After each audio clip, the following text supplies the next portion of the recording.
give Zoom a chance to let everyone enter the space. So we'll get started in just a minute, but looks like everyone's filtering in quickly, which is great. Happy Monday, happy Valentine's Day, if you celebrate. We've got a great crowd tonight, so thank you all so much for being here. If you're on the East Coast like me, it's freezing and it's much better to stay inside for a book event than it is to go out. I think it's like 26 degrees right now in DC, so. All right, cool. Looks like people are making their way in, so I will go ahead and get us started, and then everyone else can kind of enter as they arrive fashionably late. Good evening, everyone. My name is Brittany Kerfoot, the Director of Events at Politics and Prose Bookstore in Washington, D.C., and I am so happy to be moderating this event tonight.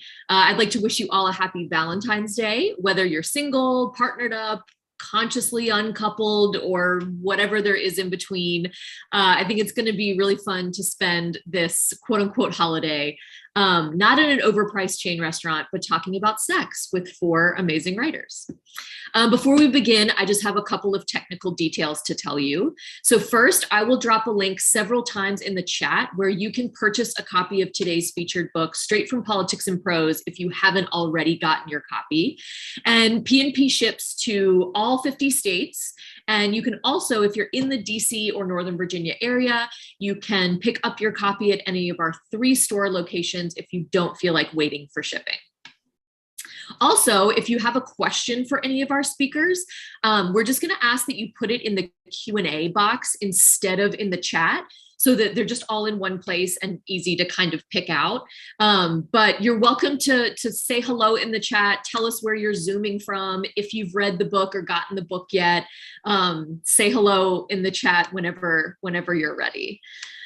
All right, that is all my housekeeping. So I'll go ahead and get started with this event. This spicy collection contains 27 stories by 27 different authors with no names attached, so it leaves you guessing who wrote what. Anonymous Sex is an anthology of erotica that explores the diverse spectrum of desire, written by winners of the Pulitzer Prize, National Book Award, Women's Prize for Fiction, and many more. There are stories of sexual obsession and sexual love, domination and submission, revenge sex, unrequited sex, funny sex, tortured sex, and even sex in the afterlife. We've got 4 amazing panelists here today, starting with co-editor Hilary Jordan, who is the author of the novels Mudbound and When She Woke. Mudbound was an international bestseller that won multiple awards and was adapted into a critically acclaimed Netflix film that earned 4 Academy Award nominations. Hilary is also a screenwriter, essayist, and poet. The other book's editor, Cheryl Tan, is author of the international bestsellers Sarong Party Girls and A Tiger in the Kitchen, a memoir of food and family. She's the editor of the fiction anthology Singapore Noir, and she was a staff writer at the Wall Street Journal, In Style, and the Baltimore Sun. In addition to Hilary and Cheryl, we also have 2 contributors of the collection with us. First, Jason Reynolds is a #1 New York Times bestselling author, 2-time National Book Award finalist, and the 2020-2021 National Ambassador for Young People's Literature. In 2020, he published Stamped: Racism, Anti-Racism, and You with the National Book Award winner, Dr. Ibram X. Kendi. And last but not least is Meredith Talasan, an award-winning author and journalist, as well as the founding executive editor of Them, Condé Nast's LGBTQ+ digital platform, where she is also a contributing editor. Her latest book, Fairest, is a coming-of-age memoir about a Filipino boy with albinism who would grow up to become a woman in America that illuminates the illusions of race, disability, and gender. So now it is my pleasure. We are all on the screen, so welcome, everybody. Thanks for having us. Thank you. Thank you. So great to see everyone. Yes. Well, Hilary and I wanted to tell you a little bit about how this book came about. It began 7 or 8 years ago, as many good things percolate over. A good bottle of wine. We were sitting in a French bistro in Brooklyn and talking about how much we love stories about sex, and reading classic erotica classic sex stories like D.H. Lawrence, Anais Nin. And we wondered, why don't we see more of these stories, sex stories written by contemporary writers we really admired, like Pulitzer Prize winners, et cetera. And we were talking about the writers we love, and we said, how great would it be if we assembled an anthology? And we invited these people who don't normally write explicitly about sex in their novels and their books, and to contribute a story to this anthology. And we thought, well, how do we maybe, make it a little bit, how do we persuade them a little bit to get them on board? We thought, well, maybe what if we list their names, we run the stories, obviously, but we don't say who wrote which story, so it becomes kind of a fun parlor game. And so the book would be called Anonymous Sex. Well, and so that was 8 years ago. And I think at the time we were both working on novels, and every once in a while, one of us would say, "Hey, I've got some space," but then the other person would be too busy to really take it up. So fast forward to the pandemic, which was a pretty grim time, I think, for a lot of us. And Cheryl was in lockdown in Singapore in her childhood bedroom with her mom, and I was by myself in Maine and Brooklyn, and both of us kind of going a little bit crazy. And we said, how about now? Why don't we do this now? I mean, if there's ever a time when people could use some good sex stories, it's now, because almost no one's having any. So we talked to our agents. They liked the idea, and we started making the list of who all we would want to have participate. And the first person that we contacted was actually Julia Glass, who introduced Cheryl and me all those years ago. And she was a big enthusiastic yes. And so from there, we just sort of built a list of our dream contributors, two of whom are here today. It just sort of snowballed. It's a little bit slow at first, and then boom, we just started getting more and more people. And by the time we were ready to, we were supposed to get 10 in order to sell the book. But by the time we were ready to take it out, we had 20 authors. And of course, we ended up with 27 stories. So, and I think what we'd love to do for you is for each one of us to give a little micro reading from a story in the book, which may or may not be our own story. And we're going to go alphabetically. So I'm going to start first.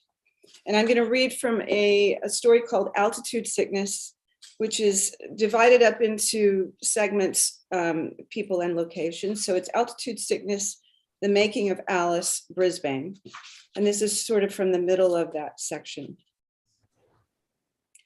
When she asked for another drink, the man at the window seat told the attendant he wanted one too. Then to Alice, here we are defying gravity and waiting for whiskey. I think it's dismaying and marvelous at the same time. She didn't reply, only glanced at him and looked away. He wore old-fashioned horn rims, and his stubble was white at the chin and near the ears. As if continuing a conversation with himself, he said he always wondered if air travel brought him closer to God or further away.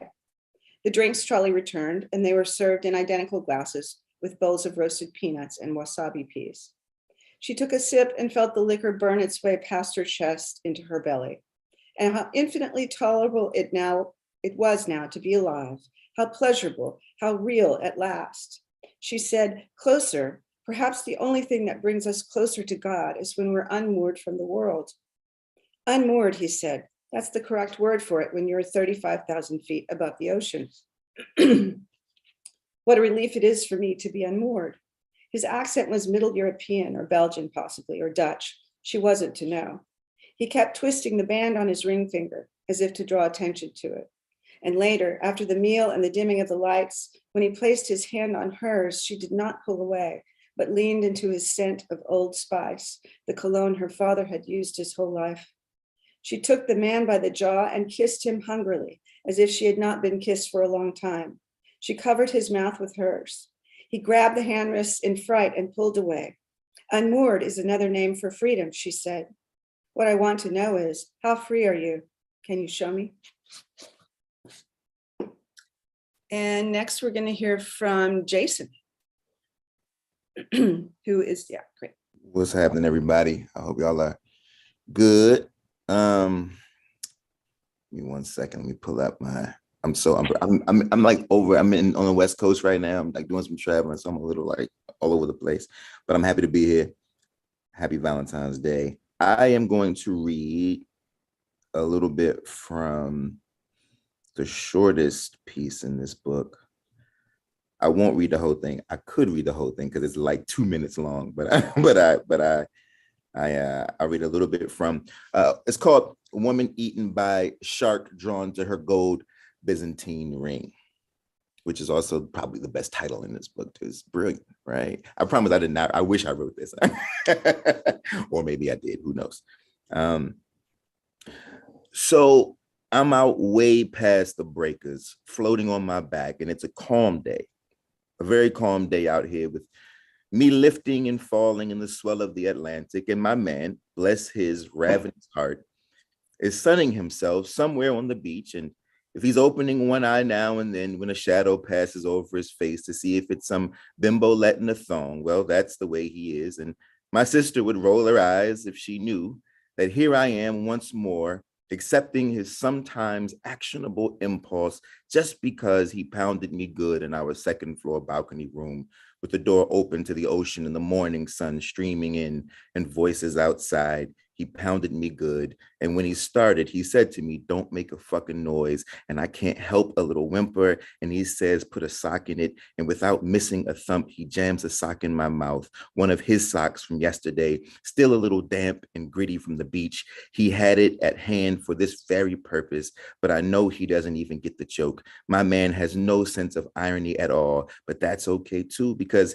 he works me over good. And all I can do is feel the way I want to feel, the way I deserve to, but never know why, just that it must happen. And as I'm floating on the sea, my sister is there too, telling me I'm a disgrace to feel that way I want to feel. And that and she tells me that when I ask for a man simply to put me on my back or on my knees, to take away my power and my will and turn it all into an act of violence against me, only enough violence that he can have me again the next time. When she tells me all this, I never quite have a sufficient response, which I admit I should. I am an attorney after all. I am a woman of the mind and of words after all. And if my sister wants to do it delicate with her on top and murmuring softly, then I'm not about to try to talk her out of that. But being who I am, I'm never satisfied with the words I find to answer her about what I want. And so I'm floating on the Atlantic Ocean, and my legs are spread and bent a little at the knees, and my arms are straight out. And on the ring finger of my right hand is the gold Byzantine ring my father gave my mother long ago, long ago, just before he ran off with his therapist. And I wear it always. And the first hit doesn't quite hurt because of the shock of it. The abrupt thought of it feels the grip of letting it of a letting go, and then a sudden emptiness at the edge of me, at the far edge, an old emptiness of going away. And I turn my face a little in that direction toward my right hand. And I realize it's always been this way. I knew from the very first touch that it will mean the end of me, however long it will take. I already have begun to die, have long been dying. And I know I am sad for that, sad for me. And now I am gripped vast and tight around the hips. In the very center of me, I am seized and held tight, and I am taken away with him. I am wanted so bad that it hurts. He is there with me. I am with him, and we will never part. That's the whole piece. And I think it is a genius work. Oh. Sheesh. Meredith? Whew, well, I feel like I'm overheated a little bit. I'm reading one of my favorite paragraphs in the collection. It's the opening of What the Hands Remember. And I lie here now, facing the end of my days, thinking that surely the sweet breeze coming in the window, sliding itself across my chest and down between my legs like a soft tongue, tasting the salt of me, is the breath of life itself. In these moments, I believe I am still young. I wish to embrace all my memories and be clamped tightly inside her, but I'm no longer young. I can touch my body, but I don't care to look.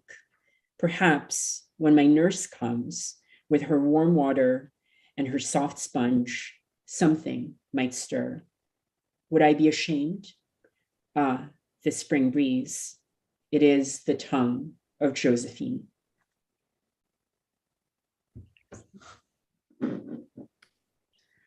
So now that the audience has gotten a bit of a taste for the book, oh yeah, oh sorry, Cheryl, I was gonna skip over you. Go ahead, please. It's funny, I'm gonna read a little bit from this story. It's called One Day in the Life of Josephine Bellinote Monroe. I promise it's not the same Josephine. When I entered the kitchen, Richard is prowling through the refrigerator. He's startled to see me so early and turns around with a hunk of cheddar in one hand and a grin on his broad, clean-shaven face. No pandemic beard for him. The words, "our daughter is having sex," almost crossed my lips. "You miss me," he says, putting the cheese on the counter. "I always miss you, darling," I say in my dime store Dietrich. He takes my shoulder bag and sets it on a chair. He kisses my neck. "Oh, Richard, I have grading." "Josie, Josie," he whispers into my hair. He knows how to spin my name into a feathered plea. "You delay grading, I'll make dinner." "Honey, Dana and Lucy come home in 15 minutes. Plenty of time. Trisha's buried in some science project and the Wi-Fi is shaky." He takes me by the hand and leads me to the den where boxes of legal documents now cover most of the rug hooked by my mother in her last lucid years. His massive monitor has sidelined a row of my favorite photos, including one of me with my 5 siblings when half of us wore braces. Richard's khakis are off in the trice, and he's attending to my zipper peeling off my skirt. He leans back on the couch, and I kneel over his lap and pause, the customary tease before lowering myself, me, and my counterpart to his reliable erection. And he groans as he slides his big freckled hands up the front of my blouse to cover my breasts. He doesn't bother with buttons or hooks. "Josie, you were lying," he whispers. "You were ready for anything but grading." And then we are at it, a practice we know like a liturgy. Both of us come, our cries subdued.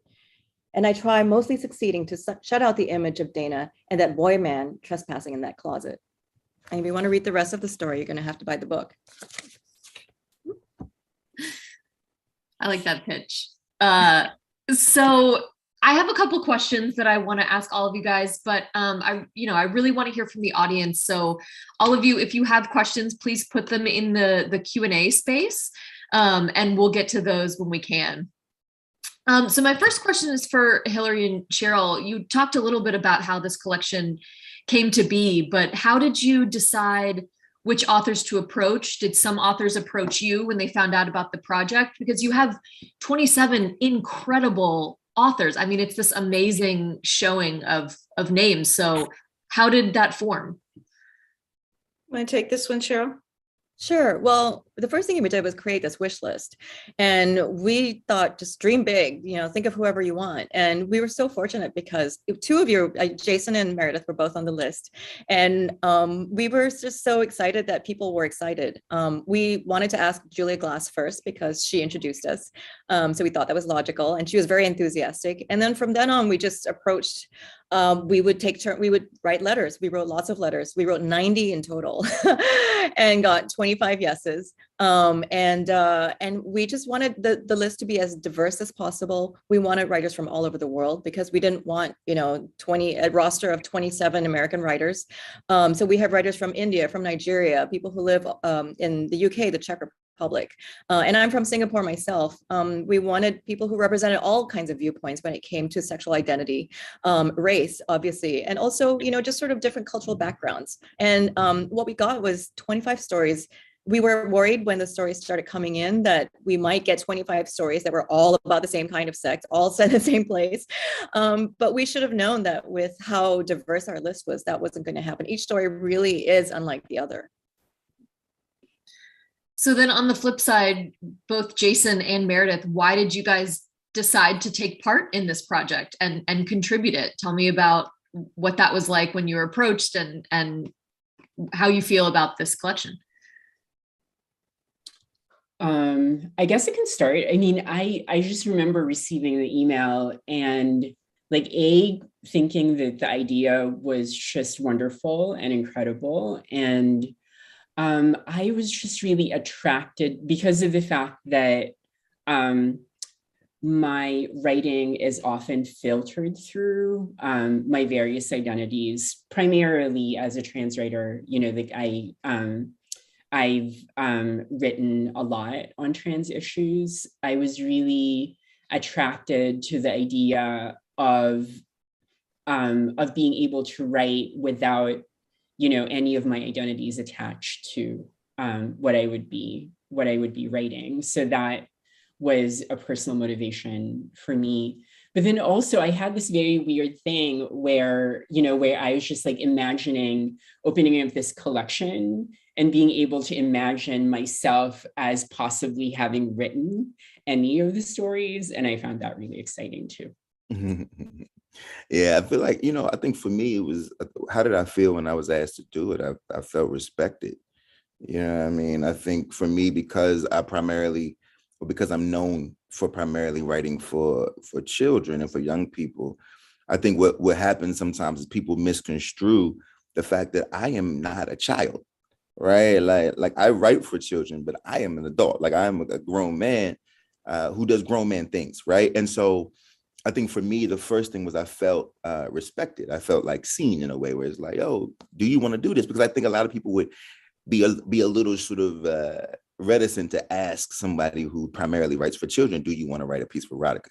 When the reality is like, of course I do, right? And in the same way that there's probably a lot of us who do or who would, or, just because I live an adult life. So that was the first thing. And then the other thing was, I think it just felt good for me to, as a writer, it's funny, the categories are all really funny and interesting because they tend to have us believe that our abilities or that our chops are all different, right? And we all have different things that have different styles and different voices, different experiences, different experience, right? More or less. But for me, it was like, I just want to exercise other parts of my muscle. You know what I mean? Like I want to be able to stretch out and do the things. Like we all got the same training. It's so interesting. We just choose to write different things. And so it was really cool for me to be like, finally an opportunity for me to write something that is sexy. And I'm really fascinated and interested in all these things in lots of different ways. I mean, I watch, and I'm sure we'll get into it at a different point in the conversation, but I'm always interested in what actually is erotica. And sort of figuring out what my sort of stance on all that it was a really incredible experience for me. Hilary and Cheryl, at what point did you guys decide we're not going to include bylines? Did you name the collection Anonymous Sex first and then pull the anonymous you did? Okay. And so what went into that decision, and why did you feel really strongly that we're not going to attribute authors to certain stories? Well, I mean, the first thing that we thought about was what Cheryl said. It's like, how do we persuade people to do this? And we give them this, this way of writing whatever they wish. But as we, and then we thought of the title, that was it. But as we went forward, we realized it was also giving people, as Meredith was saying, a way to write without having to represent. Or it was also giving, our readers a chance to come to each story with a blank slate. So you don't know what the politics are. You don't know what his or her race is. You don't know from the Instagram she posted last night what she had for dinner. You're just looking at the words on the page, which is how we used to read before the internet, right? And there's something so incredibly appealing about that. And I guess the final piece is this idea of this idea that's getting a lot of debate about who gets to write what. And with this collection, you don't know. And one of our blurbers, David Eberhoff, said, and does it really matter? It asked the question, does it really matter? As long as the story engages you, you're going to love the story, you're going to hate the story, but identity and all of that is nothing to do with it. And so I guess that's. And I think if you were to know, I mean, no one's ever going to know, of course, but if you were to know the identity, who wrote which story, you might be a little bit surprised, because I think a lot of people chose to write really far out of their usual box. People set stories in places that you really wouldn't associate them with. Men wrote from women's perspectives, the other way around. And, I think that it was a really fun exercise for a lot of our writers to be like, okay, we're not going to be judged for doing this thing that you say we shouldn't do. And the stories are all beautiful. They're all wonderfully written. They're all richly told. It's good, classic, old-fashioned fiction. There's some great questions in the Q&A from some audience members, so I'm going to ask a couple of those. So this goes to Jason and Meredith, and I think these two questions kind of fit. First, Mary says, would you have agreed to contribute a story if you were identified? So if your name was attached to it? And also, how did you find writing about sex knowing that you would be anonymous? Was it restrictive? Was it freeing? Were you able to write things that maybe you wouldn't if it had said by Jason Reynolds or by Meredith Talasan? So I'll put those two questions together. Oof. I'll start this one, Meredith. Would I have written if I were identified? Absolutely. It's so interesting, right? Like, I think for me, I don't write nothing I can't stand on. I just don't. Like, for me, I'm like, if I'm gonna make it, I'm okay with saying that I made it. And if that brings forth judgment, I've been judged before. Like, it is what it is, right? Like, I'm just kind of like, because it's a piece of art. It's a piece of art, and I don't feel no way about making a piece of art that's coming from me. It's mine. And if you like it, you like it. And if you don't, you don't. But I'm good with whatever I make, In terms of what it was like knowing it was anonymous when writing it, I will say this. I think it gave me, it was great to sort of get out of my own head in terms of people. Like, it's weird. There's a lot of noise sometimes around me, for better or for worse. And I think it gave me an opportunity to not worry about what people thought a story about sex would be like coming from me, right? Because there's the chatter, and I'm just kind of like I don't. So it gave me an opportunity to dismiss all of the because this is what everybody. My whole DMs are like, I'm gonna figure out which story is yours. I know your style. I know that, right? All this stuff, right? And I'm sort of like, yeah, I figured you'd say that, and so it gave me an opportunity to sort of divorce myself from whatever you thought I would do, or who I am sexually, right? Or what I would write about sexually, for that matter. So it did open up maybe even more freedom in a certain way, or at least to push back against some of the whatever people think it would be like, or who I would be in this situation.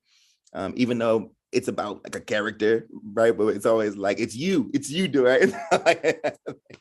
And so I think all of those things, there was a bit of freedom there. But either way, I would have been okay with my name being on it. There was no sweat.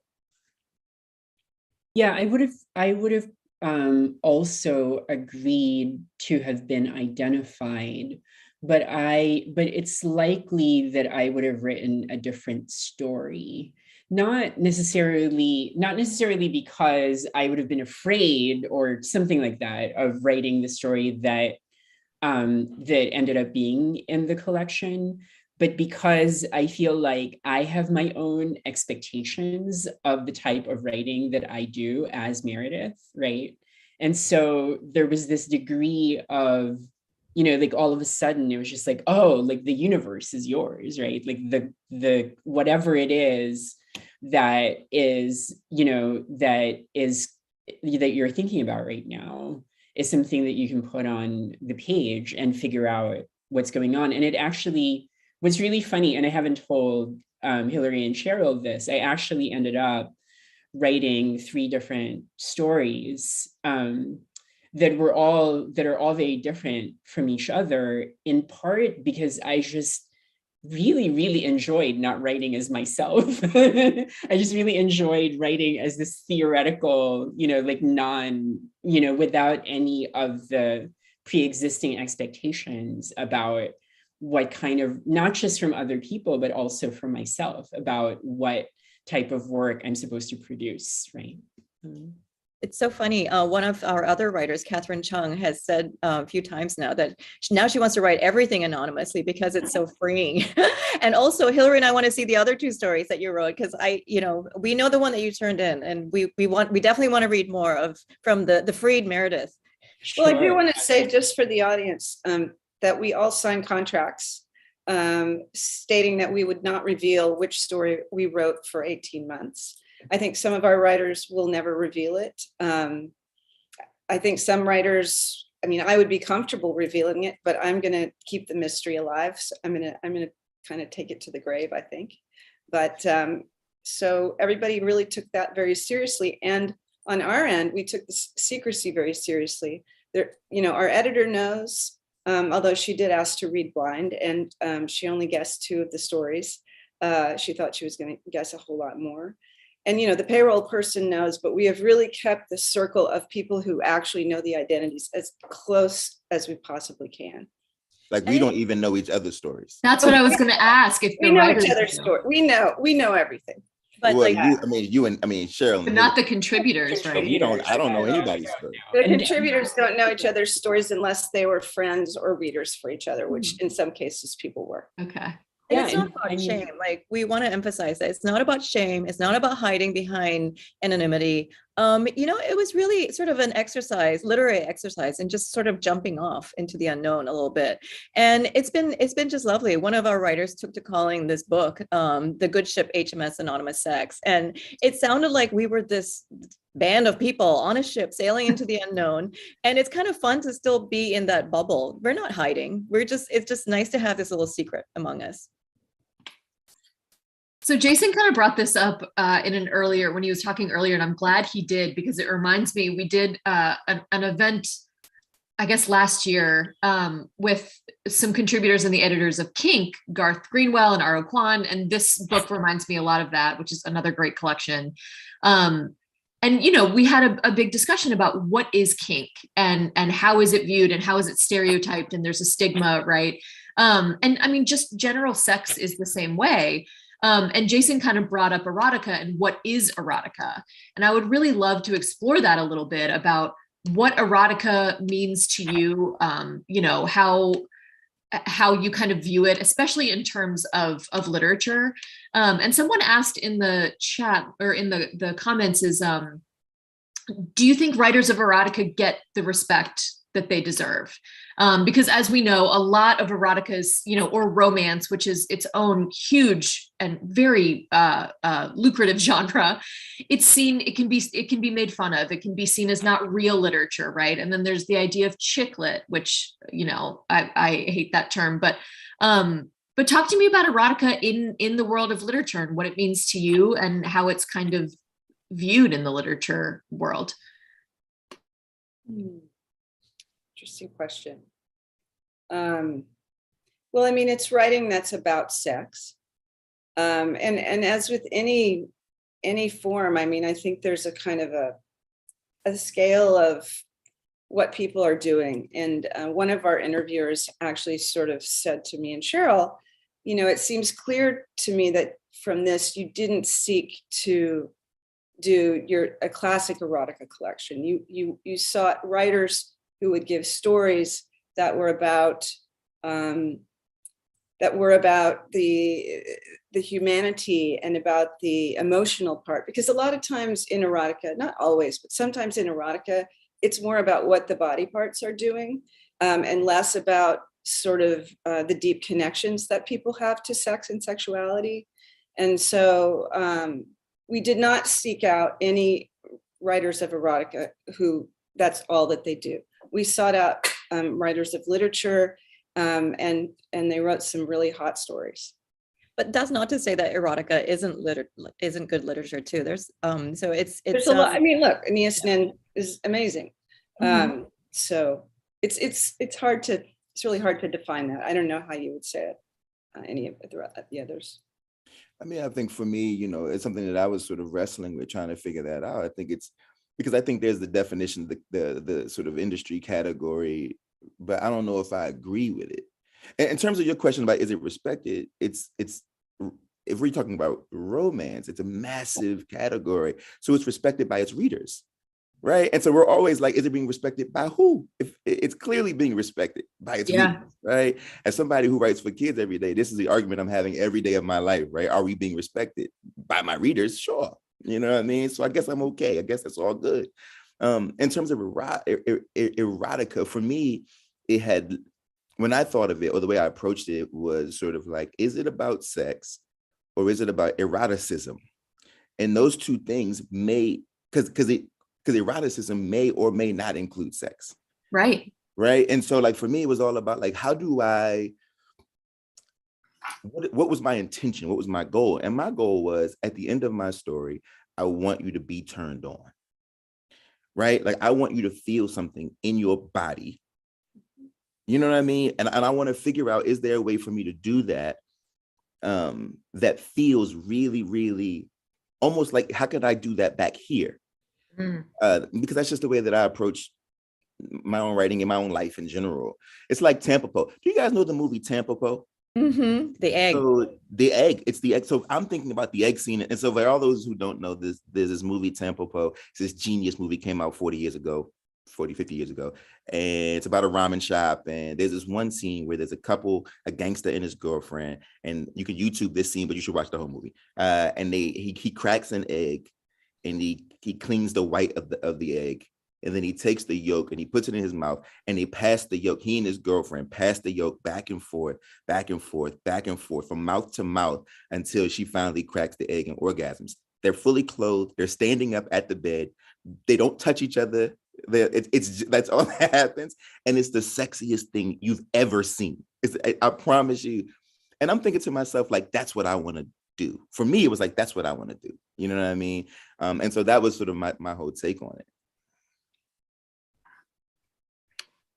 I love that. That's great. And I mean, erotica means something different to each writer and each reader too. Like certain stories that may turn on one reader are, may completely turn off another reader. I mean, which is what's great about it.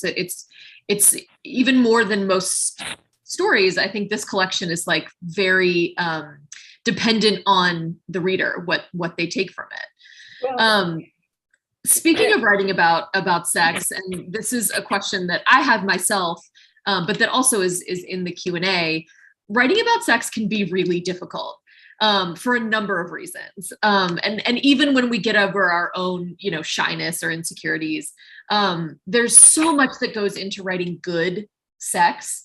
I don't really believe in writing sex for sex's sake. I think, it has to do something. There has to be, some kind of goal. How do you write a good sex scene? What goes into writing sex for you guys? How do you, what are tips? Because sometimes it could come off as cheesy, or it can come off as too pornographic, or it can come off as overdone, right? What are your tips? Because you've all done it really well. So give us the secrets. I mean, I guess I can start. I think for me, well, it's funny because there's a scene in my memoir where I talk about going into a porn theater in Times Square for the first time, and then just seeing this like abstract, what seemed to me like this sort of like abstract representation of like pink flesh, just sort of, which didn't seem very sexy to me. And I think for me, like one of the important things about sex scenes is to find ways to marry situation and character in such a way that what comes out that is novel or interesting is organically produced by those elements, right? So it can't be generic in the sense that, like, in the sense of, whatever, like white California, super shaved porn star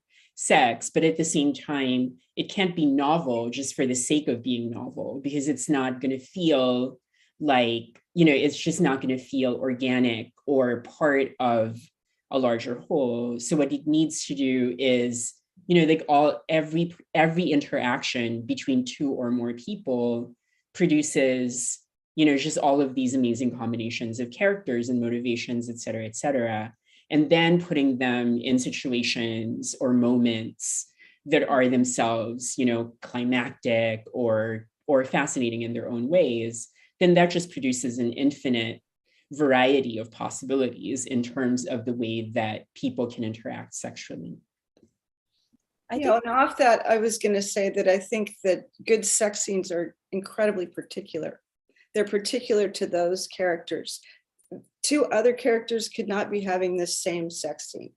And I feel like, that's true of everything in a book. It's not just the sex that has to be particular. It's the way somebody holds a fork. It's the way they ride a bicycle. But I think the particularity of it is what kind of separates the really good sex scenes from the ones that are just kind of pink writhing flesh, as Meredith said.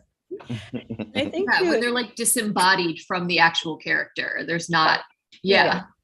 and I think too, it helps if you read it aloud. I mean, I like to read my writing aloud anyway. My last book was written entirely in Singlish, which is what we speak in Singapore. And so, but I think when it comes to sex scenes, like if you read it aloud, you'll immediately figure out like what sounds off. Like, no, nobody would ever do that, or nobody would think that, or say that, or call it that. And that's going to be apparent if you trip yourself up over stuff. And I also wanted to second Jason's mention of Tampopo and say everybody should watch it. I watched it as a teenager when I was in Singapore, and it was like so erotic. My friends and I just died. Oh my God. I watch that movie at least once a month. I've been watching it for years, over and over again. Like, how are they doing this? I think for me, what makes a good sex scene? You know, I'll tell you, and this is just my opinion. I think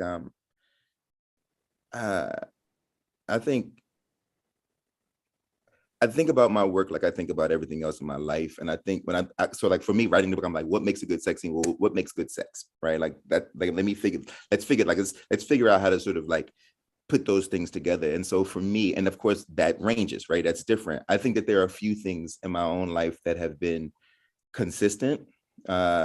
Number one, I feel like in heterosexual, specifically, I can only speak for heterosexual engagement. I think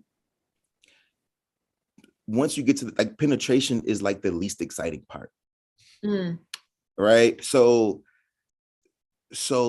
everything else that is around it, right? And as Hilary was saying, like all the details, the specificity of it, like what does the room smell like? What is the amount of light in the room? What are the sounds that what's the breathing patterns of a person? What, like, is there a clock ticking? Is there right? All of these other things I think matter way more than like than some people give sort of credence to. I think that and I think all the foreplay stuff is really what's interesting and exciting and for me, right, in writing it. And the other thing is I think that human beings sexually typically find themselves either wanting to be empowered or wanting to be debased. And I think both of those things are wonderful and healthy sexually and safe if done safely, right? And I think so for me, I'm always interested in that sort of relationship. Even when writing sex, it's like, well, is because I think that humiliation and I think that power, and I think all of those things they all revolve around a certain sort of vulnerability. And I think that vulnerability is really important to not just good sex, but writing sex as well. Yeah. And so those are some of the things that I'm always thinking about. And I think the moment that we strip those things away, then it feels like, you know, disembodied figures just sort of smashing against one another. And it feels pornographic in the worst way. Right. To me, it feels cheapened a bit. And I think cheap sex is also good, but I think that's writing cheap sex can be cheap and it can feel a little cheap, you know? To add to Jason's first point, years ago, the writer Jeet Tile has a story in the collection. He's a writer based in Bangalore.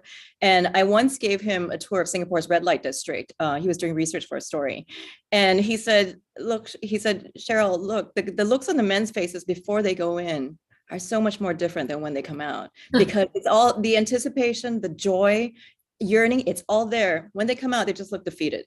Yep. And so it's kind of true. And I like that moment of anticipation, you know, that Keats' Grecian urn moment. The two lovers are about to kiss and they don't, or they haven't yet. And that moment is, to me, the golden part of many sexual experiences. The tension. Yeah, absolutely. Oh my gosh, some of these questions the audience is submitting are so great. So here's one from, where'd it go? Oh, here we go, from Andy. He says, editors play a powerful role in shaping most books. How did you handle that role with this book? So how did you shape it? And maybe even how did you determine the order of the stories and things like that? I know the authors are listed in alphabetical order, but they don't correspond with the order of the stories. Well, we lucked out because everybody is we have such an amazing roster. I mean, Jason won the Carnegie Medal last year. We have Pulitzer Prize winners, National Book Award winners. We have 2 Booker Prize finalists. We have 2 mystery writers. One of them they both won all the mystery awards that there are to win. So we really lucked out because what we got in was just amazing to begin with. And when it came to ordering it, Hilary and I basically, I wish we could show you the photo, except we put everyone's name on it, so you know which story they wrote. We basically sat down we met for the first time after working on this book for like over a year because we were in such lockdown.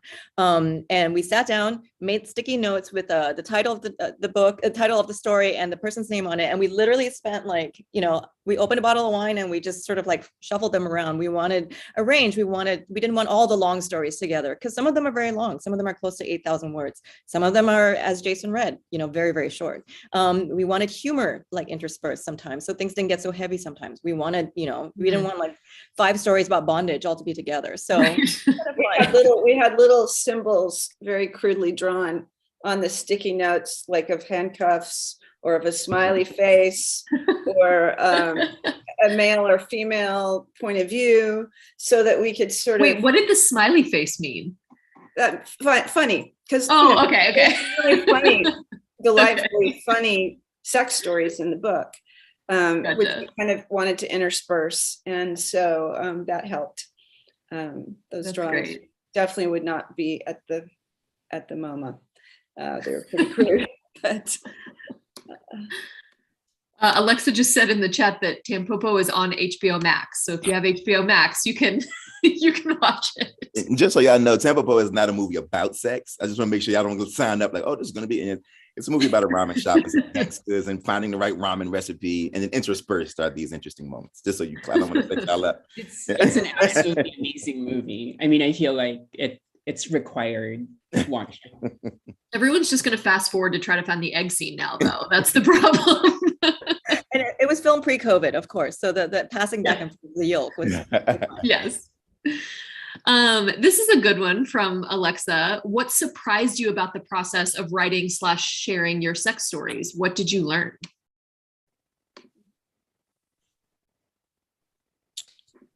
I guess for me, like I just wasn't really.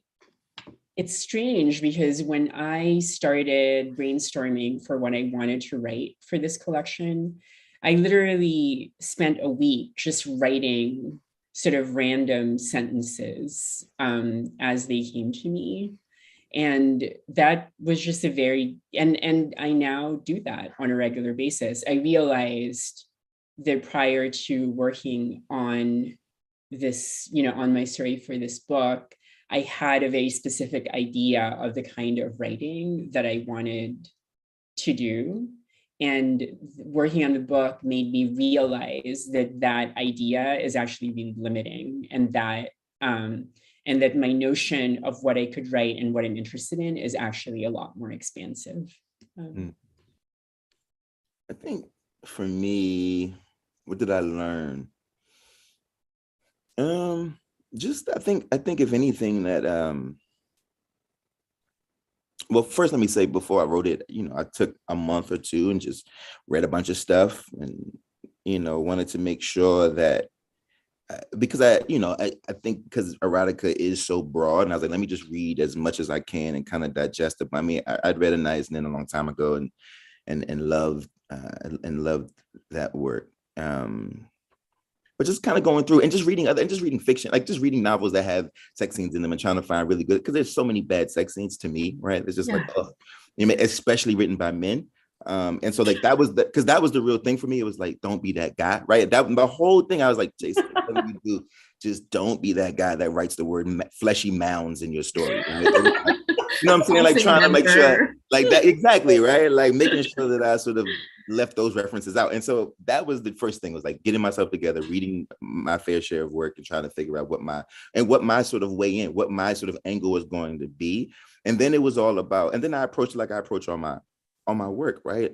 Figuring out my framework, figuring out, my sort of secondary and tertiary sort of through lines and plot lines. And you know what I mean? Like really trying to figure out how can we, because to me, sex is primary, secondary, and tertiary. It is layered, right? It is a lot of things happening. It is a narrative with an arc, and several things working at the same time, right? Our ability to say anything during sex says something about who we, like that says something about who we are. During sex, you could say you could just let it fly. All kinds of, the freedom in sex, like there's something to be said about why we don't feel free outside of that, right? And to figure out what are all the layers involved in those sort of things. And so that was sort of it was more sort of up here and figuring out what that was, so that when I sat down to write it, I kind of knew what my framing was, and I knew sort of all the things that I was really trying to say, without sort of wagging the dog, and writing a really good, hopefully writing a good sex scene. For me, it was strange to be writing about sex as sort of this free-floating thing on its own. Because my last book, Sarong Party Girls, has a fair bit of sex in it, but it's a very specific kind of sex. It's sex that pushes forward the narrative in a real way. And I mean, the book is set in Singapore. It explores like post-colonial racial and gender politics. And so sex is kind of weaponized in a sense. The women are using it to get certain things that they want. And so it was strange to go from that to writing just a story that was about sex. And the sex didn't have a real sort of clear purpose, because unlike, in my previous books. So it was kind of interesting to sort of do this sort of standalone story that was about sex. And I really enjoyed it. Yeah, I did too. I loved it. My second book, When She Woke, has a couple of sex scenes that my editor really wanted me to pare down. I mean, I pared them a little. She wanted me to pare them even more.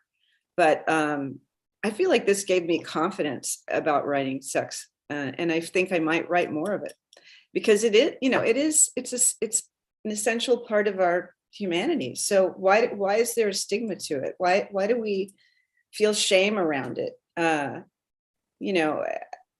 just think it's nonsense. And this book, Cheryl and I have talked about how this book is trying to help push back against that. At a time when we have books being banned by school districts for sexual content. Heidi DeRoe, one of the contributors to this book, her debut novel, The Girl Who Fell from the Sky, she got a letter last week that some school board in Tennessee was banning it. So I don't know. I think for me, it was joyful at a time that was not joyful, and I had really lost my creative spark during those early months of the pandemic. I just felt dead. Amen. Dead below the waist, dead above the neck, just dead, right? And writing this story just kind of woke me up. It reminded me, yeah, I do love to do this, and I'm good at doing this. And it was fun. It was fun writing the story. I mean, I really enjoyed it. And so I think I might shot my editor and put even a little more in the next book. Well, that was going to be my follow-up question. And a couple people in the Q&A want to know. So will there be a second edition with either other authors or repeat authors? So anonymous sex part 2.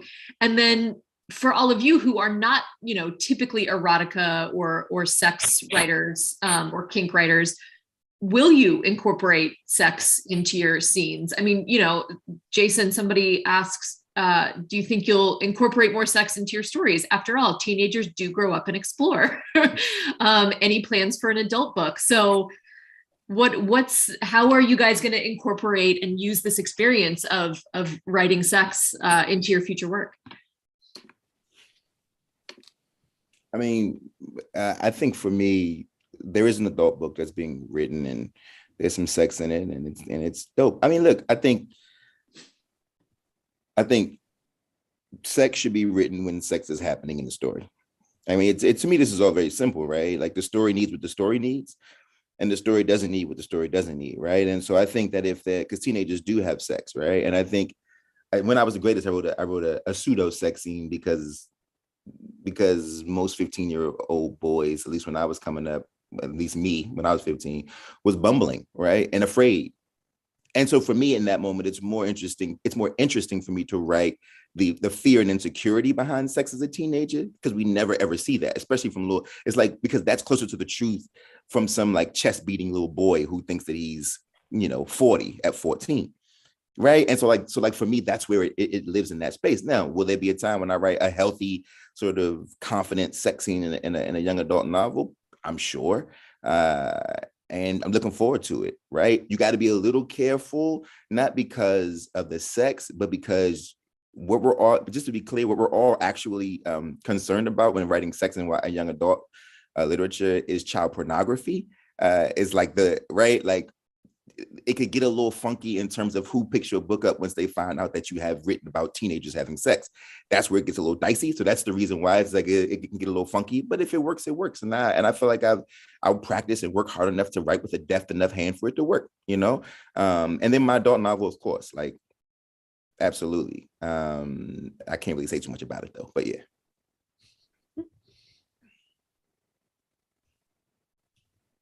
I guess will there be a volume 2? We don't know. I mean, the book just came out, so so we're still working on volume 1, and you know we've been delighted by you know, everyone who's read it, is reading it, and sends us comments about it, asks us questions, tries to guess, but you know, we really can't say anything. But as for my own work, I'm working on a novel right now. All my books are set in Singapore, and it's also set in Singapore, and there is sex in it because, as Jason says, you know, when characters need to have sex, when you need, they should have sex. So that's just what happens. Yeah, I'm working on a novel too. I'm really at the very beginning of it. So I can't really say much about it. I will address the what Cheryl said about the next volume. A couple of the people who said no to us had also said, okay, but if you do another one, you know, hit me up. So whether we will or not, I don't know. We both have novels to write, and I feel like that's going to take priority. And I also have a screenplay to write, but who knows about that? Yeah, I mean, I have written a lot about sex, but so far, well, actually not so far because I'm publishing more fiction, but mostly in a nonfiction context. And it's been so much fun writing fiction because I can put characters with, you know, qualities that are completely different from mine into these sexual situations and write about them. And I have to say that working on my story for this collection gave me just a ton of confidence in terms of doing that. And I feel a lot, you know, because I feel like before, writing about sex felt like, okay, you know, like I'm going to get ready, you know, like I'll steel myself to write about sex. And now it's much more like, oh, okay, like we're getting to this part of the book. Wonderful. Okay, you know, I approach the project of sex writing with a lot more enthusiasm than I used to.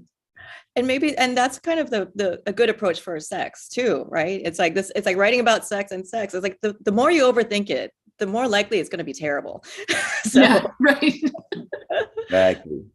Everybody relax. You know?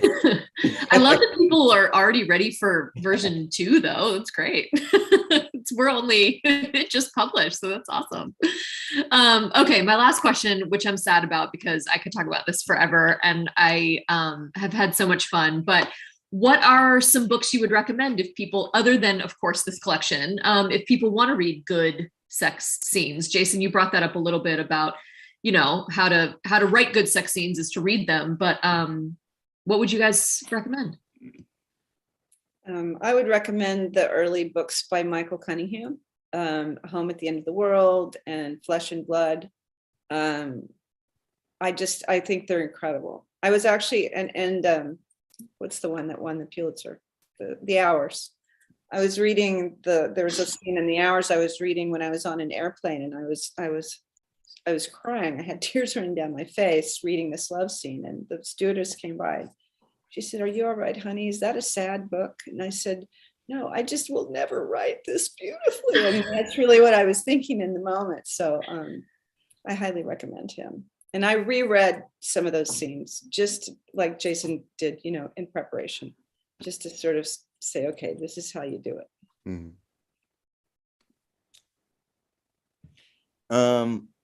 You know, there's a book called Florence and Ecstasy by Jesse Chaffee. And there's a lot of just good stuff in that book in terms of not even just sex, but like sensuality, romance. I think she's written probably my favorite like suitor, my favorite male suitor ever. Like that, the character in that book, he's an older gentleman. He's an older guy, Italian man, and he's just amazing. And he bucks all the stereotypes, and he's just amazing in all the ways. And yet it doesn't feel trite. It doesn't feel like she's sort of bailed out. It feels very real and very like it feels like he could exist. Which is nice for me as a sort of a heterosexual man who's always like, we can't all be shit, right? Like, not everybody, right? Like, God, man, like, you know what I mean? Like, so, you know, and he's just like he's not perfect, but he's amazing. I think that would be the one that I would recommend. And there's a lot of other things in that book that eroticizes things that we would normally never eroticize. Things that are complicated and painful emotionally. But she figures out a way to sexualize some of it in a way that doesn't feel nasty, quote unquote, but does feel sort of complex when it comes to the human experience and all of our stuff, you know. Well, we've talked a lot about the classics, but contemporary writers, I think Jamie Attenberg writes fantastic sex scenes. There's some scenes in All Grown Up that I think are great. But also recently I read Disha Philiot's Secret Lives of Church Ladies. It is fantastic. It is Brilliant. So good. Brilliant. It's a collection of short stories. All of them she said she came up with it while she was growing up, and wondering, like, you know, this sort of rich African-American church tradition, and wondering like, what are the secret lives of these sex lives of these ladies? And the stories are funny. They're really poignant. They say so much about culture and human relations. And it's just wonderful. I can't recommend it enough. Yeah, speaking of contemporary writers, there's some amazing trans sex writing in specifically the three books that I can think of off the top of my head are Tori Peters's Detransition Baby. So when you get to the ribbon scene, you know, like I just, you know, like I feel like that's just a classic. Jordy Rosenberg's Confections of the Fox, and Andrea Lawler's Paul Takes the Form of a Normal Girl. And I also am completely obsessed with the sex writing of Samuel Delaney. I've been rereading Times Square Red, Times Square Blue, but also The Motion of Light and Water, and a bunch of his science fiction has just the most amazing sex writing. Before we end, I want to jump in real quick and ask the panelists if we could take a picture. We've been doing that for our publisher. So if we could just do a real quick picture take. Of course. I wish I had my book with me. I don't have it. Okay. I know, me too. Oh, 1, 2, 3. Okay. Got it. Well, thank you guys so much for this. This was such somebody said in the chat, this was such a fun Valentine's Day event. So I'm glad everyone had so much fun. Everyone go out and purchase your copy of Anonymous Sex. I've dropped the link in the chat several times from where you can get it from Politics and Prose. And thank you guys all so much for spending your Valentine's Day with us. Thanks, P&P. Hometown love. Thanks, P&P. Yes. 202, let's go. Let's go. Peace out. Thanks, everybody. Stay well read, and we'll see you next time.